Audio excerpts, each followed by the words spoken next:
What is up, everybody? Welcome to another episode of CNC After Dark. I'm CH, Crimson. and this episode we're going to be talking about things that people in the public probably don't know about. We're going to be talking about the CIA, CERN, different giants, and other little miscellaneous cases here. So, go ahead.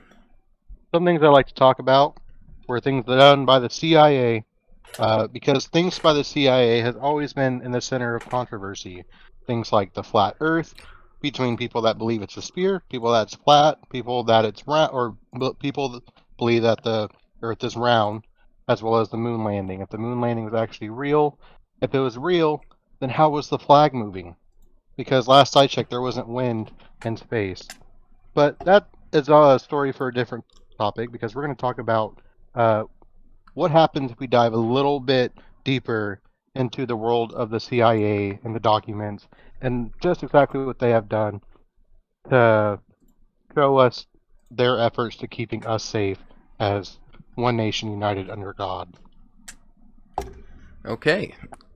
So, my topic to start us off for this episode is going to be the legend of the Kandahar Giant. And pretty much the premise of this is, in 2002, allegedly a group of soldiers went missing while on patrol in a remote mountain region in Kandahar.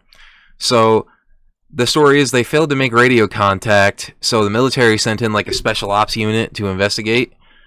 And up in the mountains, and there's like little images that you could see of the soldiers shooting at like this giant like dude who was like spearing this soldier like through the chest with like a giant spear, and he apparently had flaming red hair. He was a giant. So what happened was, after the giant supposedly killed these guys, they sent more troops in who killed the giant, who then loaded it onto a helicopter and carried it away, and no one knows what happened to it after that. That was pretty much the end of the story, because the government was all, keep it under the rug, hush hush, no one's supposed to know that this happened. Whether or not this case is true is completely up for debate, but there are other cases biblically where giants and Nephilims and other things like that do exist in that region. There's another case that I will be talking about where there's a Nephilim supposedly under the Euphrates River, something like that, where once it dries up, the giant or the Nephilim is supposed to come out or something like that. So that's my story about the Kandahar Giant, because there's not really much else to say about it. I mean, they killed it, they took it away, and no one ever heard from it again. So whether or not that story ever happened, once again, is up for debate. You could see images online of a giant spearing the soldier through the chest, and then they're opening fire on it. Who knows if it's real? But I like to think it is, especially considering there are other cases of things like that existing in that region. So I'm going to go ahead and let our co-host here delve into his topics. Yep, so I'm going to go ahead and start off with a project known as Acoustic Kitty. Now, one thing I will start off with is it can be a little bit gruesome, but if you're listening to a podcast with the CIA and all that stuff, gruesome and hard to hear stories and things that kind of tug at your heart a bit, maybe this isn't the right podcast for you. Acoustic Kitty was a CIA project where the CIA believed that the cats could be spies. They believed that using audio cues and using the cat's natural instinct, which is the curiosity that we all know that cats possess, it would be the perfect spy to go investigate into places like Soviet headquarters, where they could listen to... It would be like Soviet headquarters, where they could listen to leaders talk about potential and maybe side-changing war information. They were hoping that by putting a microphone into the cat's ear canal, it would create the perfect opportunity for it to echo into the ear, for it to be received very well as putting a 3/4 inch long transmitter at the base of its skull, so that way the CIA can communicate with the cat using these audio cues to tell the cat where to go and just how long to stay there to listen to collect this important information. We actually had a quote by Victor Marchette, which is a former CIA director's assistant, so the assistant of the CIA, the former CIA director. This project occurred in the 1960s, so kind of near the peak of the Cold War, the beginning of the Cold War. And Victor stated that it was like hooking a cat up to batteries. The batteries are too small. Oh, nope, sorry, I can't read my handwriting. Reading on the The script. battery's too small, the cat would wander, and that it actually had hunger issues that were solved with another operation. And the expected cost of the whole project was expected to be around 20 million. This includes the surgery cost, putting the radio and the transmitter in, the cost of the surgery to make sure the cat doesn't get hungry and isn't distracted by any of its natural instincts, as well as stuff like the training, because a lot of people believe that you couldn't train cats, and overall this project didn't really work out because they realized cats can't really be directed as much as they want to as they would like military dogs, German Shepherds or Belgian Malinois. Um, Actually, so they got this one cat, the very first cat of its kind for the Acoustic Kitty. They Hmm. had everything hooked up, and they kind of described it as a Frankenstein kitty because it had all these little bits and pieces into it. Well, they Like, decided. yeah, like I'm they sorry. they put like a bunch of like earpieces on it, or just like kitted it out with all kinds of like crazy They actually technical took shit, or what? They actually took a bunch of wires that would connect from the microphone and the transmitter at the back of the skull, and they would go around and they would actually like they woven it into the cat's tail to Huh. help it be more discreet because even though the cat was basically a cat cyborg where it was biologically engineered with these mechanical pieces, one biggest fear was that if the cat could still pose off as a cat, because you don't want a cat to be shaven with robotic arms and all that, because if a Soviet leader saw that, odds are he's going to think something was going on.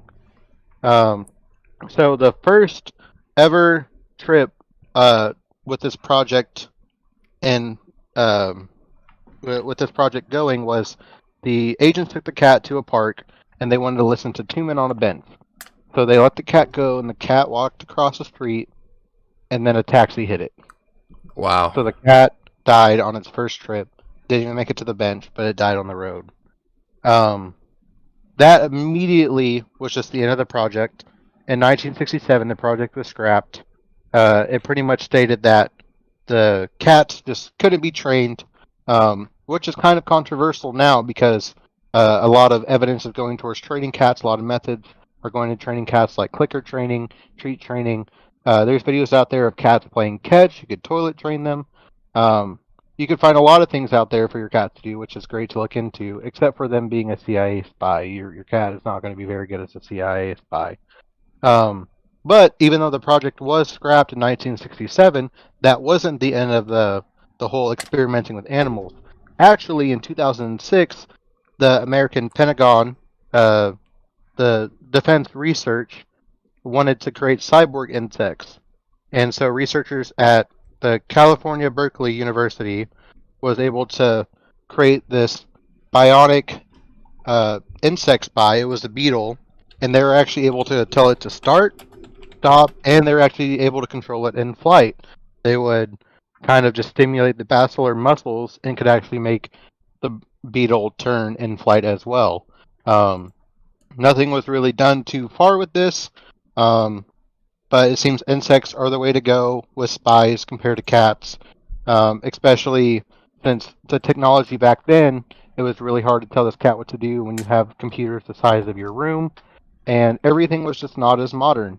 And a lot of the issues to this day of restarting that program leads to if you could find nanochips that small, microphones that small, things to be very, very, very secretive, and actually having the cat listen to you. So, unfortunately, the cat didn't make it to the end of the story. But remember that the CIA did want to take this innocent cat and turn it into a spy to help our country. That's pretty interesting. Yeah, it's definitely something that, kind of pulls at your heart. Um, but you've heard stories about how we send a dog off to space and a chimp and all these animals where we just know the end result. And a couple of theories or a couple scientists at this project were upset that they did this in general and was kind of actually grateful that the cat was dead because they were like, how much longer is this cat going to live? What's the quality of life? Is this actually going to be a cat? And how much of this cat did we take away from it? Yeah, I mean, if they fitted it with a bunch of crazy high-tech gear, then they probably didn't have a long life expectancy at that point. It's also like if aliens kidnapped you and made you this creature for their own personal use because they can't understand us. They don't know our intentions. Yeah, it's like It's just RoboCop, man. people putting you in. It is like RoboCop, just with less taxis. Or more taxis. I'm sorry, I was thinking about RoboCop and less taxis. I like to imagine it's the taxi driver from Deadpool. See, what happened is when the CIA did that with the cat to make it a spy, that was the enemy they were spying on that was driving the taxi, and that's why that happened. So, Well, if you'd like you got to more? continue. Okay, so the next thing is I'm going to lead back into with the Kandahar giant is giant or Nephilim. Sorry, the word Nephilim loosely translates to giant, and it's one of those things where that's two things, right? That's two scenarios where giants have supposedly been cited or rumored to be in Kandahar, with the river and the giant that the military supposedly killed. It's comes from the Hebrew Bible, to the best of my knowledge, where once the Euphrates River dries up, it's going to kickstart the apocalypse, all this other, stuff that's going to happen. So the thing is when you get two cases like that have the same thing, that match the same description, at what point do you rule it out as not being a coincidence and it being real? So I like to think that it did happen, because it's the same thing. This is off topic, but just to compare it to something, it's the same way how like the Romans and what was it, the Greeks or something, they had like the same exact, or no, the Greeks and the Romans, I believe, where yeah, the Greek mythology had gods like Ares and Zeus and all these other people, and then some years later, these people who had no idea about these gods, they made their own gods that were the exact same description as these gods that the Greeks had, and they just called them different things like Mars and Jupiter, like named them after planets and all that. So at what point do these coincidences become less of a coincidence and more like, holy shit, this might actually be real? So with two cases of Nephilims or giants, whatever you want to call them, being cited in Kandahar, that seems like a little bit too much of a coincidence for me personally to rule it out as a coincidence. Because obviously these things exist in that area, which, that's just... What else can you say about that? I mean, there are two different things that involve the same creature. So how is that a coincidence at that point?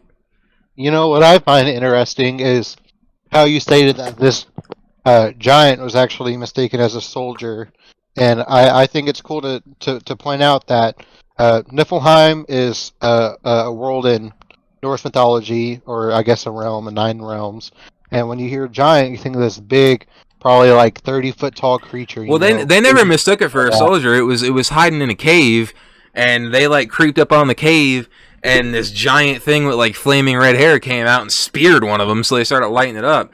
And I'm pretty sure that the reason that they went looking for this thing is because it already wiped out an entire squadron of people who were armed. So then they sent in more people because those people didn't report in. So then they sent another firing squad, like, okay, what the hell happened to these guys? And they tracked it down. They found this giant, and then they lit him up and killed him. And then They took its body, flew it away. No one ever heard anything about it again. And that's not the first time that the government and shit has been covering stuff like this up. I mean, we just had a case come out not too long ago that I researched that I actually know a little bit about. This doesn't have anything to do with giants or anything. This is in like the Iraq War and all that. The Abu Ghraib prison, I think I'm saying that right, where these people took a bunch of Middle Eastern men, like Muslim, and they put them in this prison, and they were making them do like just horrific things, like things that went against their religion. Like they raped them, they beat them, they tortured them, they made them get naked and climb on top of each other to be in like an intimate position with like their fellow man, which is like heavily against their religion, obviously. And they tortured these people, man. And you could see him, the dude who was like the leader of the project, I believe. His name was Charles Grainer, and I believe he went to prison for about 10 years, and he like lost all of his rank and pay benefits, all that. And he actually got out of prison not horribly long ago, which I think is interesting because, I mean, when you do something like that, you know, if it would be anyone else, we'd be in prison for life, man. But because this guy was like, you know, higher ranking military, he just, you know, was like, hey, you can't be doing that in the public eye. So we got to send you to prison. That way people don't get in an uproar. And a lot of people don't even really know about that. And that's just one case that came out of the dark into the light that we know about. I mean, how many other prisons out there do you think that's happening with right now? You know what I'm saying? Yeah, especially with a lot of prisons being like privatized. Usually there's like a certain person owning it all. If you talk to the owner of the prison, you could have a lot of stuff going on in there. Yeah, it's crazy. I mean, that's just one case that we know about. And if that happened, then who knows what else could be happening. But back to the Nephilim, if you research it, the Nephilim under the river, you could apparently hear sounds or something. I have it pulled up right now. It's just like some Reddit thing where you could hear a recording. And like I said, there's no proving that any of this is real. It's all speculation. But to the best of my knowledge, that river actually is drying up, which is a biblical verse that when that river does dry up, the apocalypse is nigh, and that river is drying up. It really is.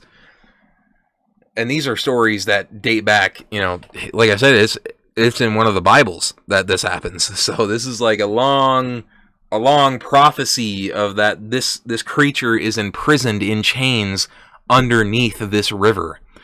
And once it dries up, the chains will break and it will escape, and that's, you know, it's the apocalypse. But that's pretty much the case of the Kandahar giant and the Nephilim. Crimson, I believe you had more you wanted to speak about. Yep, I just wanted to give you guys a little bit of a heads up. Next week, CH and I are personally going to the Euphrates River, and we're going to scoop it out. Yeah, we're gonna dig it up. We're gonna dig it up and see for ourselves. Yeah, we're gonna dig it out, and tune in next week. Be one of the first people to hear about it, and as always, that live stream is not gonna be on TikTok. That live stream is gonna be on Live Leak. Oh. Yeah, dude. Hey, more viewers the better, man. We want everybody to know. Just like we want people to know Project Paperclip. So Project Paperclip started with the CIOS, which is the short for the Combined Intelligence Objectives Committee. What's special about the CIOS is kind of during World War II and everything going on, the Cold War, just kind of all the wars going on, the Combined Intelligence Objectives Committee decided that they were going to start confiscating war-related documents. They're going to start confiscating war-related documents and materials, especially regarding World War II, because they were really known for going to this German research facility that was recently seized by Allied forces during this time, and they would grab all these scientists, all these Nazi scientists from this German research facility, and they would interrogate them for answers. What were you guys doing here? What is the purpose of all this? And we weren't really getting anywhere because a lot of the times it wasn't the scientists' own doing that made them do these actions, there usually was an oppressive force basically crushing them underneath their thumb to do these sort of experiments. So we actually found something known as the Ozenberg list, which we actually recovered from a toilet at that facility. It just basically was a catalog of scientists and engineers to work for the Third Reich, the Third German Empire, also known as the era that Adolf Hitler, was ruling. Mm-hmm. Um,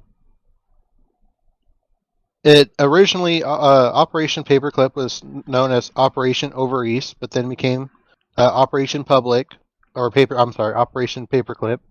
And around roughly 1,600 of the German scientists from that research facility were brought over to the USA. The program was mainly ran by special agents from the uh, Counterintelligence Corps, and their objectives were to talk to these German scientists to find out German intellect, of their ability to develop rockets, biological and chemical weapons. It also included things like how to make jet or rocket propelled aircraft, how to create aero medicine, secret writing chemicals, kind of like hidden ink, new armor for vehicles, naval equipment, so submarines and torpedoes, and also stuff that are highly valued, such as synthetic oil, rubber, and oil catalysts. Mm-hmm. Uh, During this whole thing about having the 1600 scientists come over to the USA, President at the time, Harry Truman, actually was against all of this. He actually forbade the agency from recruiting Nazi members or active Nazi Wow, that's a first. support. Yep, he actually forbade it, but because this is also definitely a first, never heard it before. The officials at this group decided to bypass the order that Truman made by either eliminating or just hiding evidence uh, to help them not be accused of possible war crimes, because they believe that all of the knowledge and stuff from the Nazis justified uh, any sort of extreme action to help get any edge in the war. Huh. The most well-known recruit, or I'm sorry, one of the most well-known recruits there was Werner von Braun. I guess I should also state that most of the German scientists came from Berlin, around Berlin, Germany. But von Braun was a technical director of German Army research who helped actually create the V2 rocket that helped devastate a large portion of England. Von Braun and other scientists were brought to Fort Bliss, Texas, and then White Sands Proving Grounds as quote unquote War Department special employees. Uh, what an interesting title to hear from your I'll say. former enemies. Yeah, your former enemies are known as War Department special employees. That foot soldier must have been pretty mad. Um, the special employees were basically there to assist with rocket experimentation. Von Braun became uh, I'm sorry, I guess I skipped ahead of myself a little bit, but he basically helped with rocket experimentation and helped further our uh, knowledge of rockets, flight, and things kind of regarding how to actually take things into the air. And if you fast forward many years, it's kind of bittersweet and controversial because Werner von Braun, who helped create the V2 that destroyed England, eventually became the director of NASA's Marshall Space Flight Program and the chief architect of the Saturn V launch vehicle, which actually propelled 24 American astronauts to the moon. So if you have somebody who was able to create a rocket that was able to, he had the intention of creating a lot of destruction, and he was able to drive that into England, and became a war criminal because he kind of bombed England. He eventually was able to redeem himself, as some people would say, as being able to create this guy that revolutionized our space, taking all of our astronauts over to the moon. He was able to become the director of the space flight program, and there's just a lot of debate. See, I'm kind of curious on on how you would feel if somebody that was known in the Axis forces and you're in the Allied forces to not only attack your force but switch over and help promote your force. Would you say that he eventually redeemed himself and he's okay and that he should walk free? No, fuck Or him. yeah? Well, I mean, what makes you say that? Look, if I was ever leading a force and somebody not only was against my force but was openly trying to recruit my people, then I'm not gonna just let that motherfucker walk. What? I mean, when you're doing stuff like that, you gotta lead. Like you gotta have your people's best interest in mind. So when you have an enemy that's doing damage, the most logical decision is to take him out. That's if I was a military leader, that's what I would do. You see, what the best part is actually in September 3rd in 1946, Truman actually approved 1,000 more scientists into the U.S. To quote-unquote be marked temporary military custody. So it seems that Truman actually felt different than what you said, because he actually allowed the 16,000 plus another 1,000, so 17,000 total Nazi scientists. Keep in mind, still World War II, it is not post-World War II, very much happening, allowed 1,000 more scientists in. Yeah, I mean, and that's another thing. I mean, like, especially if you're talking about Nazis, the people who killed, like, millions of innocent people, I don't agree with that. Letting them live after that shit. Yeah, it's pretty crazy. There's a lot of people that actually defend this. So something that's kind of underneath the table, something that, like I stated earlier, they were burning evidence, they were hiding it, they were basically not trying to get themselves incriminated for the war crimes that they were committing.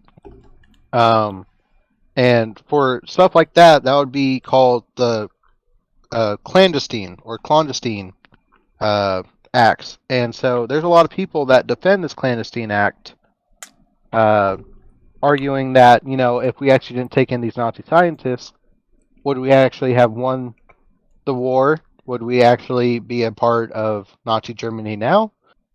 Because of how much information we receive from these and how much we're able to develop ourselves, we're able to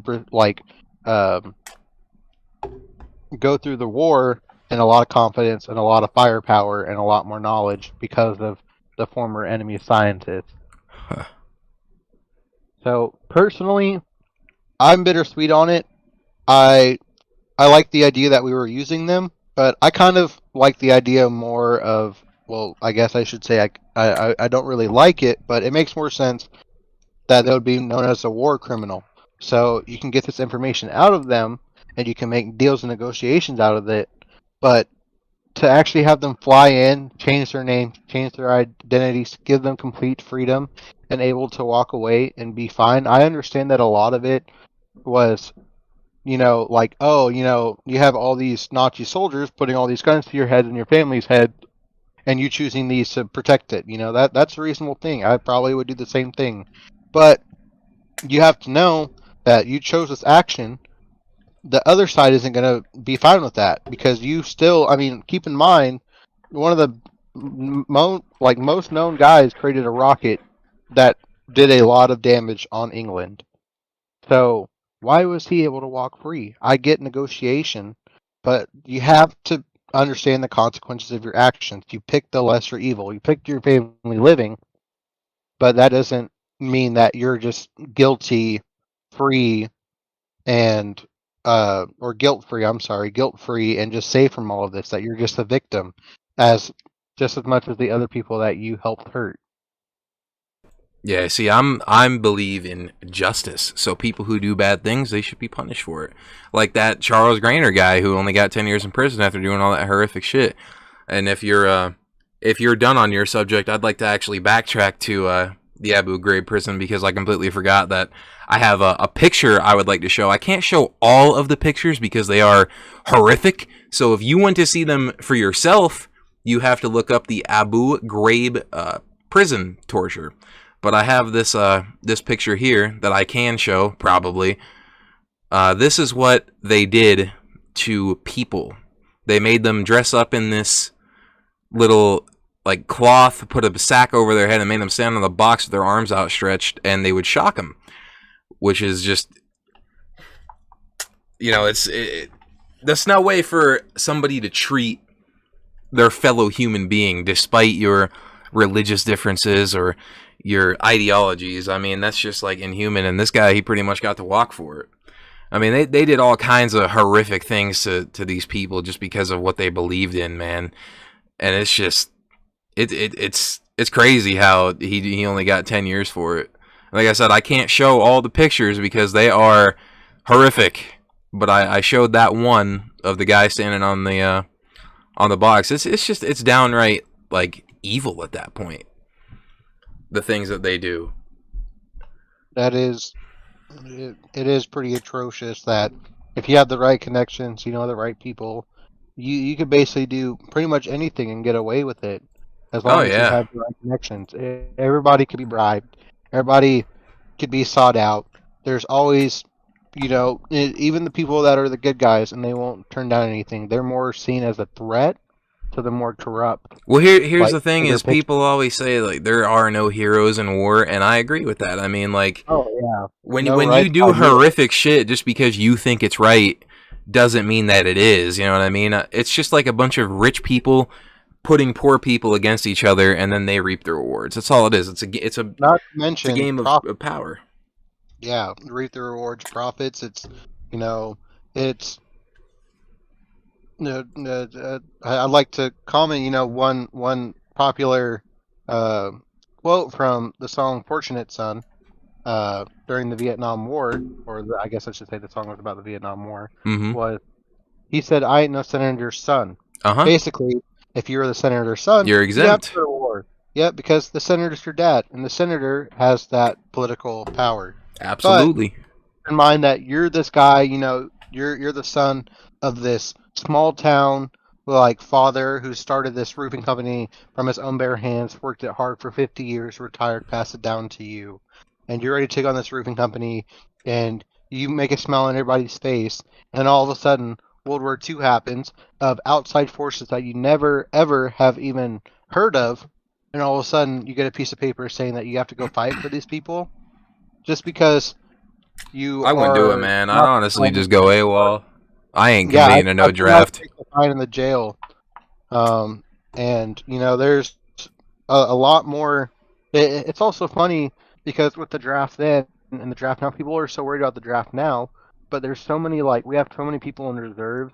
Yeah, we wouldn't even need a draft nowadays. Yeah, but also it's a lot more strict. Like personally, I was diagnosed with a few mental conditions, mental illnesses, and I'm not eligible to be in the military.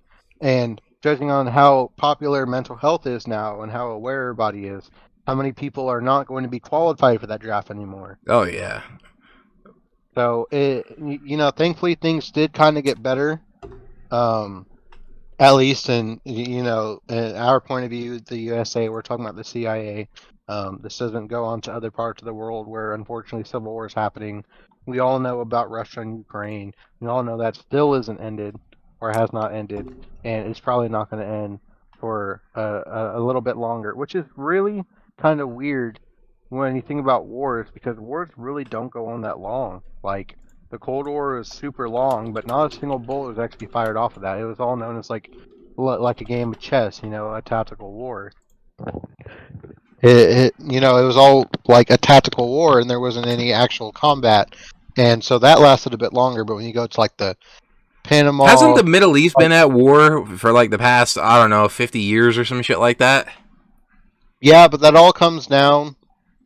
I don't know. It all comes down to radicalists and people that believe in the extremes and what their own beliefs were. So it's people that want to push this on, like the Taliban. It's all a religious thing. They just can't get over it, and they just choose to be the radical, more violent end of it. I guess you could say us and the USA with Afghanistan, but it's pretty well known that most USA citizens find it stupid and pointless, that there should be no reason that we are fighting this war, and it still is going on, especially if it doesn't affect us.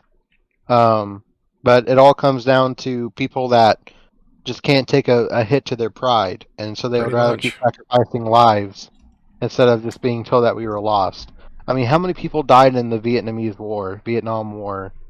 It's That's actually up to people debate are that upset America about. might have lost that war, despite what people think that we won it, just because of I think we how it have. was gruesome, just a gruesome war. We were. I mean, there's like full Marine troops getting mowed down at the beach. We're tactical, like napalming these guys. They got underground tunnels. Nothing is going on, and it all started, I believe, with the French, and the French were just wiped immediately. Okay, that's fine. Yeah, I mean, it was French. Everybody, nothing too surprising about that. But us working with uh, South Vietnam and all that, it was for nothing. A lot of people, scared, hopeless people that were supporters of the family. I believe it was Russia that actually lost a whole generation of soldiers to World War II. It's ridiculous. And nowadays, you got people they just don't have anything going on because of the time that we live in. You got a lot of people that are glorifying war, like, oh, if we end up going to war, then, I'm going to be out there dual wielding machine guns. It's like, dude, Yep. you are going to get smoked. We're all going to get, like, if we go into another war, we probably ain't making it out. Nobody. But And anybody who has been in war, they don't wish for war. So you said, there's no winner, there's no right guy. There's exactly. it's It's just people in power pulling strings, sacrificing innocent lives for personal gain, and it's never going to stop because we're not allowing it. We're enabling them to do it. Yep, and a lot of the times we aren't even aware of it, because it's usually due to the government that's keeping it in secret, government that's commanding all this. And if you're in the military, you're signing all these, contracts and stuff that you can't talk about. It's all classified. So you're being involved in it, but you're signed to a contract, and there's a lot of bad penalties if you don't follow what your contract says. Mm-hmm. And overall, I guess I should say, there is one quote that I really like. I'm not too sure who said it, but I've heard it a lot of times, especially recently. Is back to the people that seen war and would not want war again. Is hard times create strong men. Strong men create peaceful times. Peaceful times create weak men, and then weak men Weak create men. hard times. Yep, and it's an infinite cycle, and it makes a lot of sense because, I mean, everybody's heard back in my day, I used to walk up a hill both ways to get to school. Yeah, I had to fight 12 bears. Same 12 bears keep popping up every day before I walk to school, and like we had to deal with all these problems. We had to deal with all these wars, and our ancestors being drafted, our ancestors being forced to fight in the war or willingly to fight in the war, to fight for what we have today, to be able to sit comfortably in home and not worried about drafting or having to go to war, or me personally not being a senator's son. I don't have to worry about anything bad. But now, as things are starting to rise up again, arguably you could say that weak men are all in control, Uh-huh. and they want personal gain, so they're creating these hard times. Hard times where real men and women and real people have to stand up and sort this out to create the peaceful time again, just for it to be an infinite cycle. World War One, World War Two, Cold War, Civil War, Right. the Revolutionary War, and that's all the wars that I could think of regarding my country alone and the Yeah. history that I am most familiar of. Well, we've been trailing off on war, getting a little bit off topic for the past 10 Oh minutes. yeah. So I'm gonna go ahead and I'm gonna go back to another one of my subjects here, and this is one that I find really interesting. I actually know a lot about this one off the top of my head, and it's some that you might be familiar with too. So to start off, we're going to be talking about CERN, and if you don't know what CERN is, they're a nuclear. Sorry, they're a nuclear particle accelerator type research group where they have the particle accelerator that can supposedly it accelerates particles so fast that they pretty much just slam particles together at light speed to see what happens. So one of the most popular things that CERN is associated with is Mandela effects. And this is something that I know a lot about. And what a Mandela effect is, it originated with I think his name is Nelson Mandela or something like that, where this guy supposedly died like back in the 70s or 80s or some shit like that, and then a couple of years later he ended up dying in like the 2000s or something, and people are like, what the hell, I thought this dude was already dead. And I don't remember his name off the top of my head. It's something like that. If you look up the Mandela effect, you can see it. But this guy apparently died twice. So then this kicked off a bunch of shit that people started noticing about CERN opening a black hole in 2012. Whenever they fired the particle accelerator the last time before the last 4th of July, because they fired it off again last 4th of July.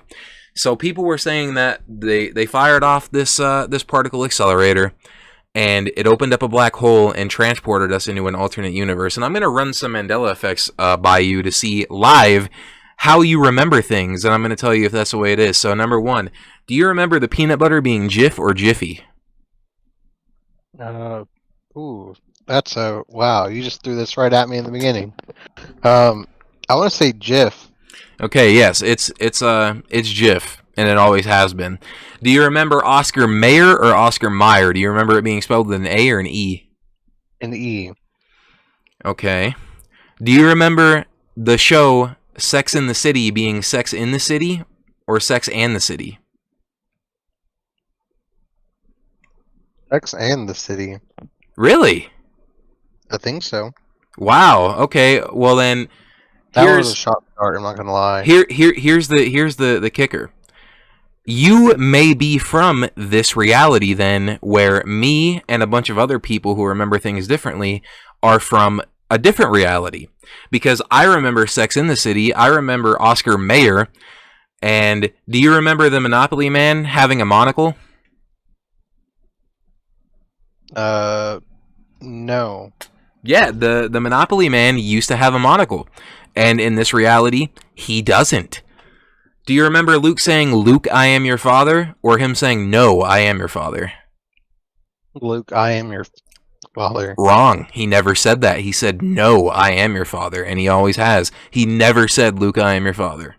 I will say I've never seen Star Wars. I haven't either. That's just a really popular one. Oh, both of us haven't seen it. We're gonna lose all our viewers now. Do you remember life isn't always like a box of chocolates, or life is like a box of chocolates? Life is like a box of chocolates. Well, this says that the Gump stated life is like a box of chocolates. Turns out he actually said life was like a box of chocolates. So it's was, not is. I think everybody has that wrong. I think they have it wrong. There's there's another one where the Karate Kid, he used to have a red headband. Well, he doesn't. Is this like the original Karate Kid? Yes. Or is this yeah. There's two Karate Kid Mandela effects. The original one being is the Karate Kid always used to just be called Karate Kid with no the.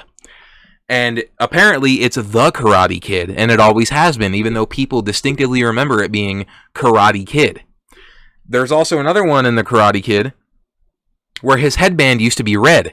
Well, in this reality, it's blue, and it always has been. There's another one where this one dude who is like the Berenstain Bears is a popular one, where it used to be Berenstain, and now it's Berenstein. There's all kinds of different Mandela effects. A1 sauce. That's fine one. I knew that one. I remember it being Stain, and then later it was Stein.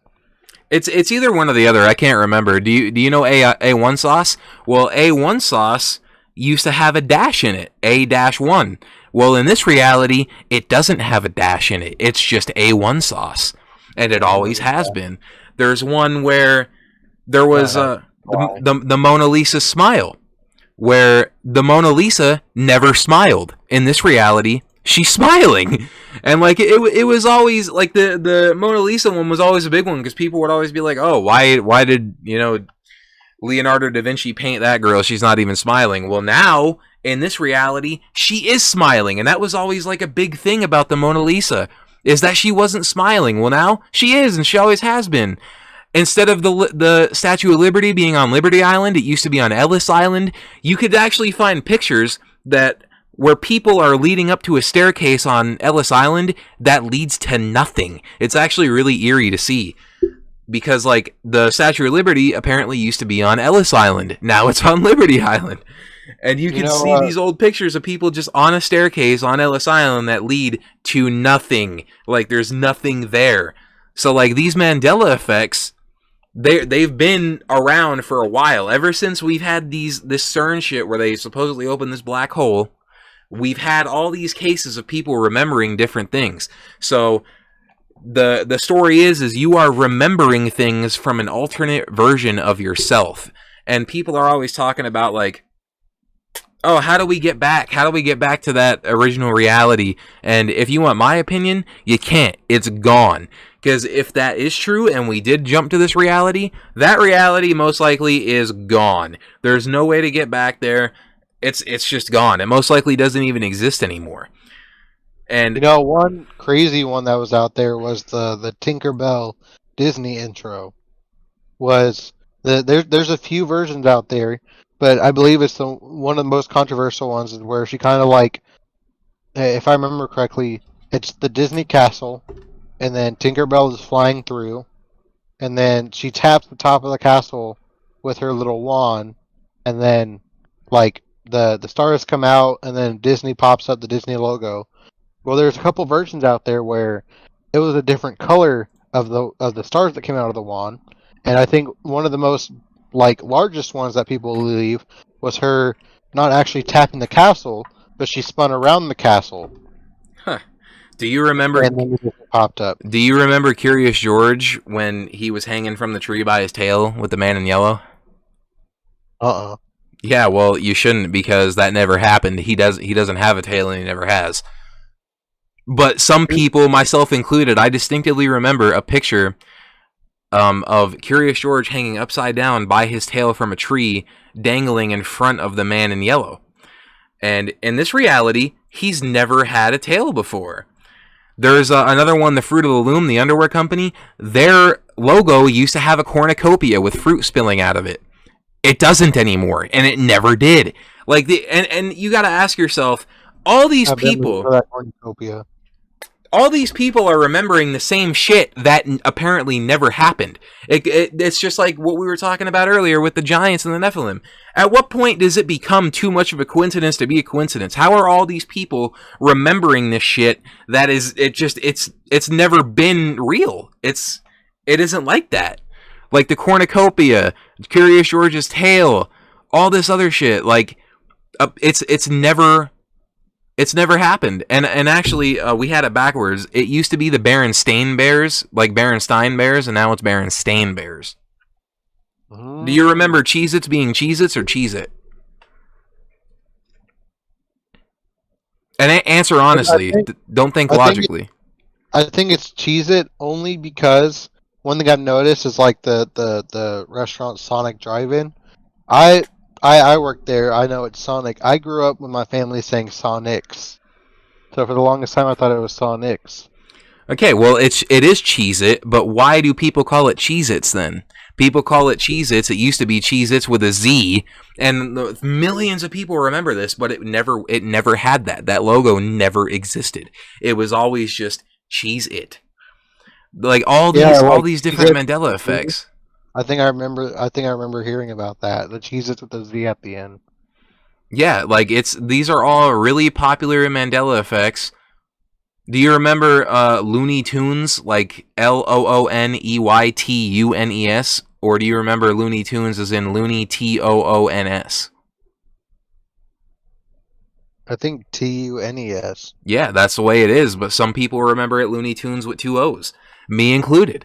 So what I'm gathering from this conversation is you're from this reality and I'm from a different one. Wow, what a freak. Wow. Because these are all Mandela effects that people have been talking about for forever, man. And like, as we were saying earlier, it's too much of a coincidence to be a coincidence.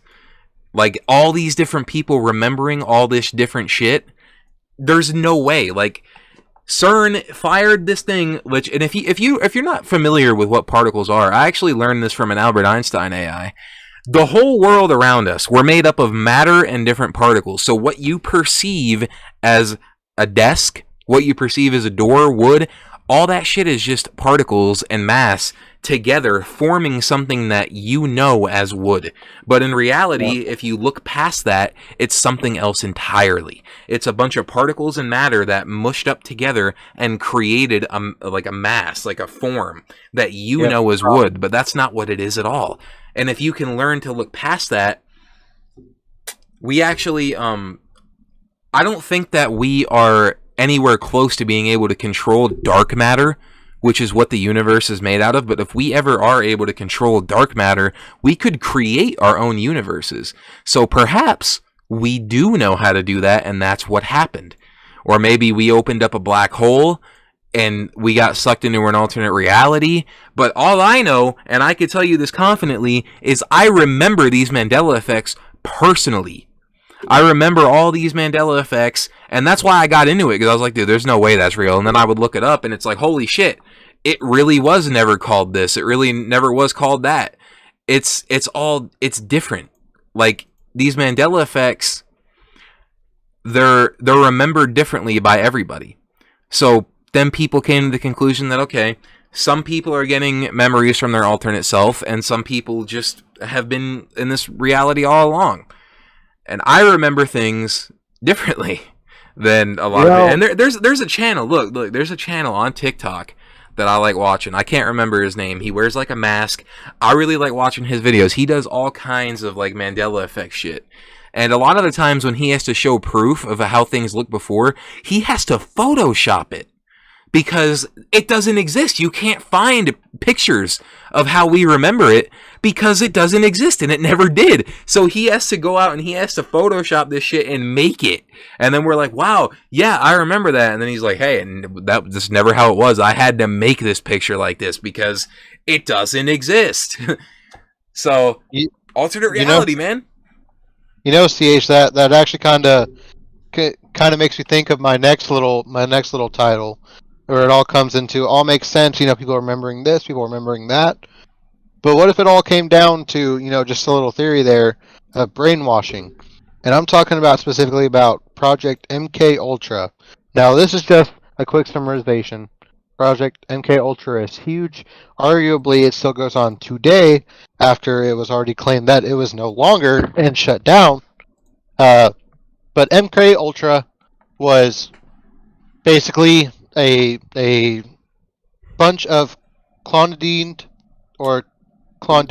experiments. Remember back to that being usually illicit, something kept done or secretly. CIA conducting hundreds of experiments on U.S. citizens and eventually Canadian citizens without their consent. A lot of things that they really focused on was the use of LSD. Now, the purpose of LSD was they wanted to give this person this drug. They wanted to have their mind altered, either for them to give away more evidence or information, for them to be manipulated in a certain way, for the person to not be in the right state of mind, to be most beneficial to whoever is talking or investigating that person. Interrogating, I mean. Actually, LSD was originally illegal, and it was shipped to the U.S., and it was actually made illegal in 1965. And this project Project MK Ultra started from 1953 to 1973. It actually wasn't made public until 1975, and the only reason it was made public was during a congressional investigation with these widespread illegal CIA activities. The USA, the reason they really conducted these experiments, one thing that made them really push this forward was paranoia. They were scared that the Soviet Union, Chinese government, and the North Korean government were all using mind control to brainwash U.S. prisoners in Korea. Now, it all starts with Alan Dulles, or Dulles. He's the director of the CIA around this time in 1953, and he actually approved this project. He wanted to aim to develop control with drugs and psychological manipulators, once again to help with investigations and how to help prevent it or how to help cause it on our own prisoners, it actually involved more than 150 experiments, like drugs, or uh, paralytics, electroshock therapy, psychedelics, and it's never clear of how many people were actually used in these experiments because they were known to keep poor records. And when MK Ultra was halted in 1973, documents were actually ordered to be destroyed and burned.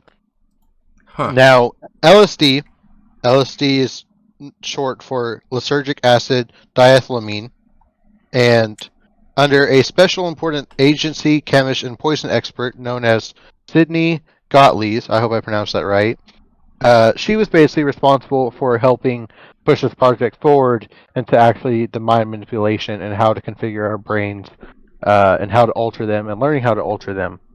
So she would think of things, how to start brainwashing, like psychological torture, and obviously through a lot of drugs that are illicit today.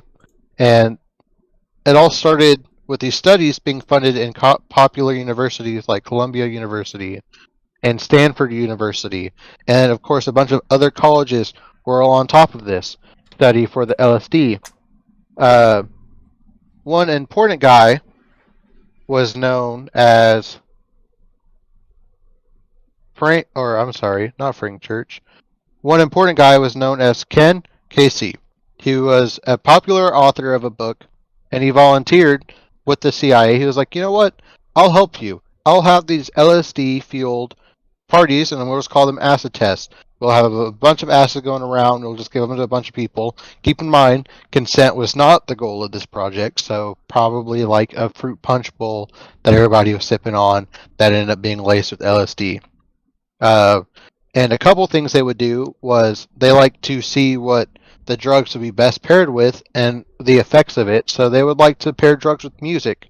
One popular band being associated with LSD and other drugs was Grateful Dead. They were actually Grateful Dead's music was actually used in this experiment, and also effects like fluorescent paint to help it glow, black lighting, and a lot of colorful, upbeat, happy vibes, which actually, sorry, excuse me, it actually helped influence a lot of hippie culture, which I found interesting because when I was reading this, I had a theory. I thought, well, if the government's big thing was they wanted to, learn how LSD worked and they wanted to see the effects of it, but they were trying to keep it undercover, I thought, okay, what if a government agent, a CIA agent, was like, hey, buddy, there's this new drug coming around town. It's called LSD. It's pretty crazy. What if you try it out? So he gives this to the guy, and then, he has a good time. He's like, yeah, that's pretty crazy. You should show it to all your friends. And actually, I had a theory that it influenced the hippie culture now because of people sharing it through spread of mouth, through people sharing it, through good times, and eventually in the 1970s being known as the hippie era with a lot of drugs and a lot of basically good vibes going around. And then I found it amazing that it actually was parties that were orchestrated working with the CIA, giving them Grateful Dead music, fluorescent paint, to what people would normally do when they indulge on these psychedelics to this day. Now, sadly, not everything worked out in the best of ways because one actually CIA agent named Frank Olson, it was during 1953, keep in mind the start of the project, he was at this retreat, this local CIA, I guess not local, it's probably somewhere very far away, CIA retreat, and he actually had a drink that was spiked LSD without him knowing it.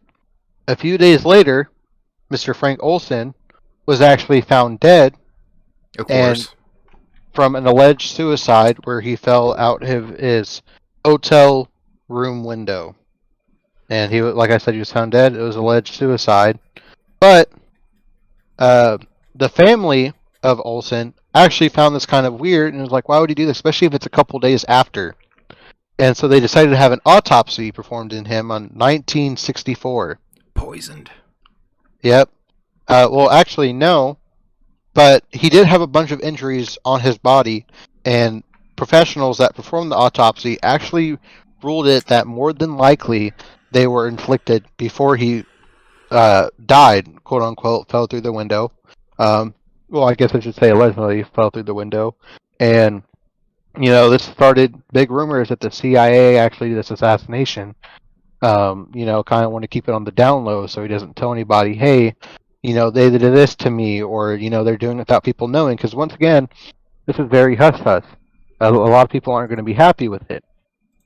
And it actually started getting picked up that in 1974, there was a story published about MK Ultra, and in 1975, President Ford set up a President's Commission on the CIA activities to help kind of monitor them. One thing they noticed was something known as the Church Committee.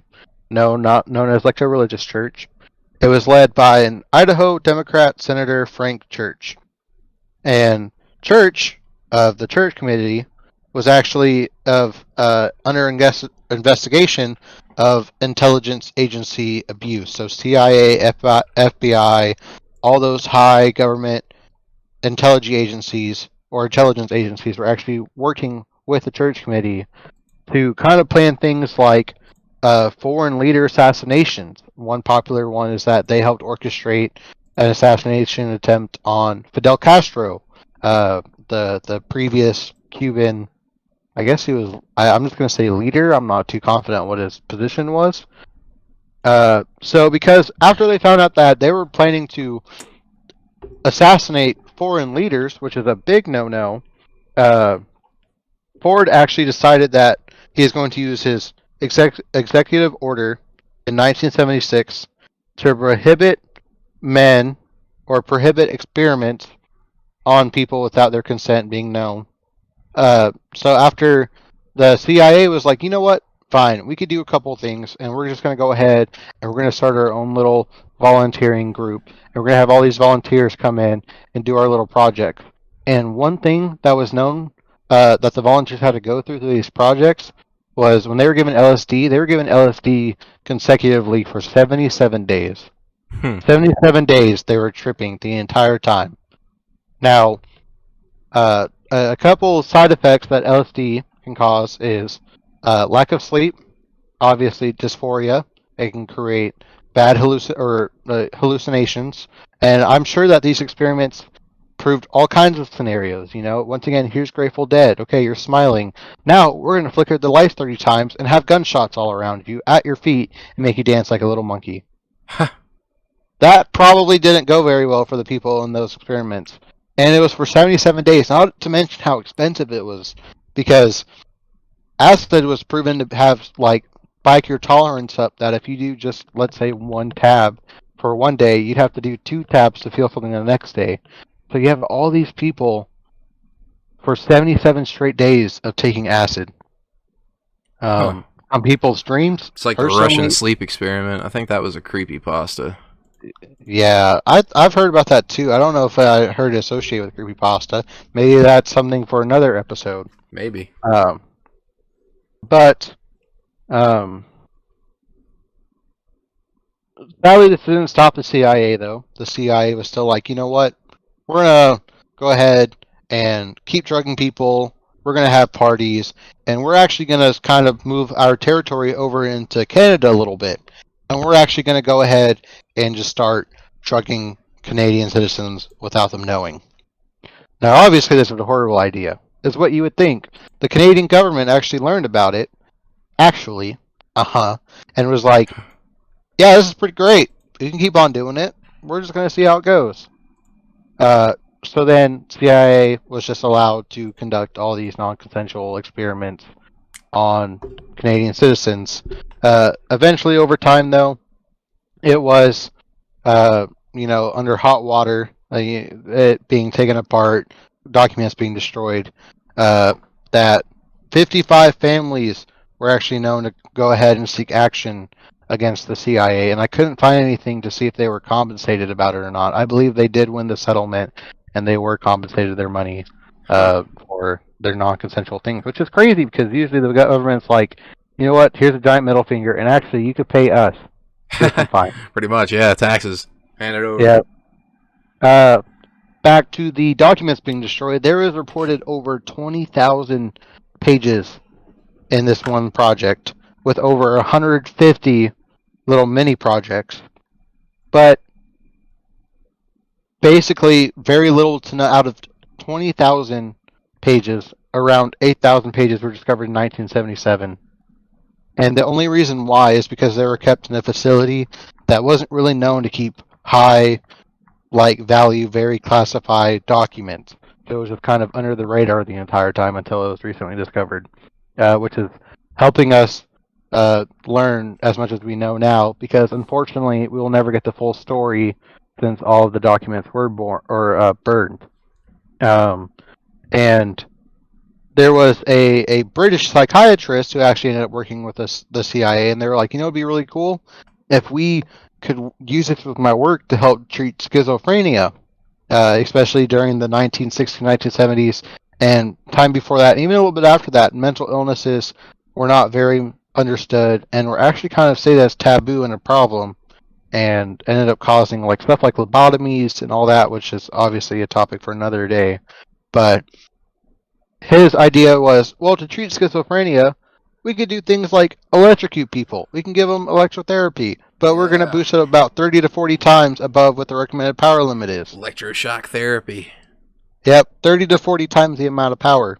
Another thing they would do is take some barbiturates into an IV hooked up to one person's arm, and they would basically have the person fall asleep from that, and then in the other arm, they would have all sorts of drugs in there.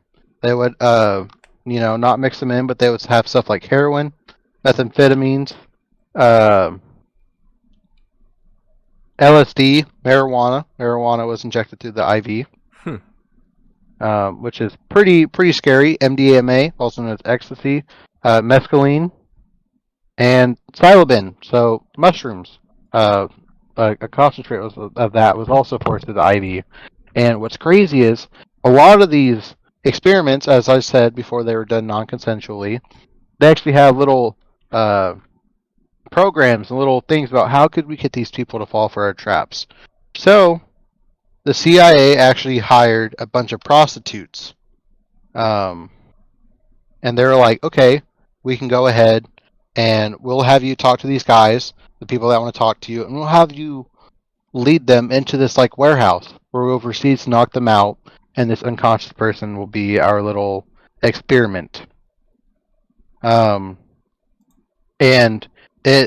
I wish I could say that it didn't get worse from there, but of course with the government it did get worse from there. Yep.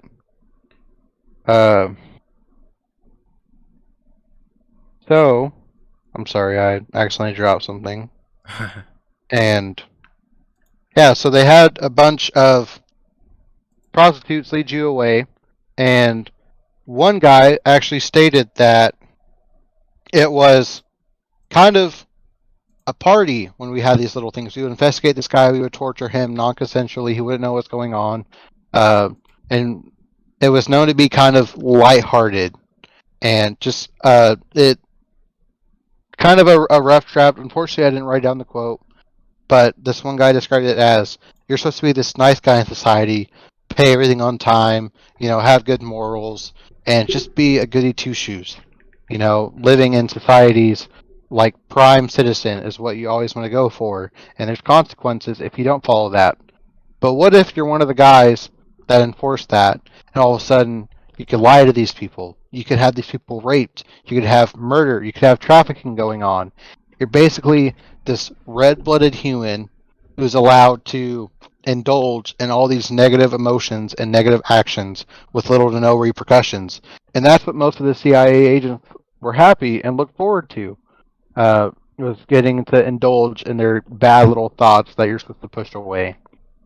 And so it makes me wonder how much of the project was actually wanting to yield results for this mind control, and how many or how much of the project was just for entertainment, or just I wonder how this goes.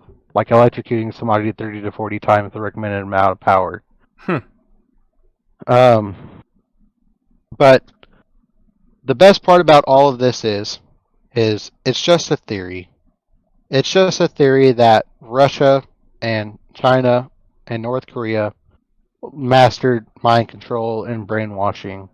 And so all of these horrible actions towards US and Canadian citizens alone, all of these documents that were burned and reportedly still going on today under higher constraint and more classified, might have been all for nothing in case the other governments, as far as I know, have not mastered these outside forces. So it kind of was all in vain. All that money wasted, all that time spent, just to try to have the power over your enemy because you have to get that power urge. Yeah, well, that's not the Yeah. first time that they just use it. It's not like they lost any money. They took it from the people. Yep, but that was the end of all my projects. I believe that was the end of all of yours. Indeed. I had a pretty good time this episode. It was pretty nice. I learned a lot of things. My brain was exploding writing everything down. I was like, this is crazy. Like, you never hear of any of these things. Like, I love to talk about it. I love to have people know about it. And as always, when we talk about stuff like this, we did not unalive ourselves.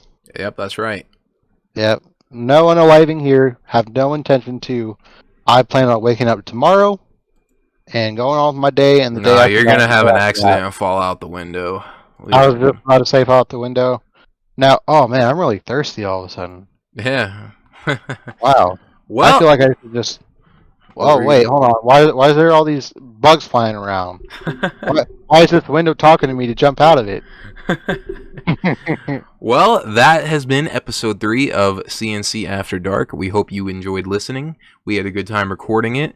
Tune in next time. We actually might be doing another live and we might be doing 2 episodes a week. I think right now, Crimson, we're shooting for Mondays at 10 p.m., right? Yep, as far as I know. All right, well, Mondays at 2 p.m. We're going to see how that works out. So tune in for that. There could be 2 episodes a week after this episode if things go well. And thank you for watching. I'm CH. Yep. I'm Crimson. And this has been CNC After Dark. Have a good night, everybody. Yep, goodbye.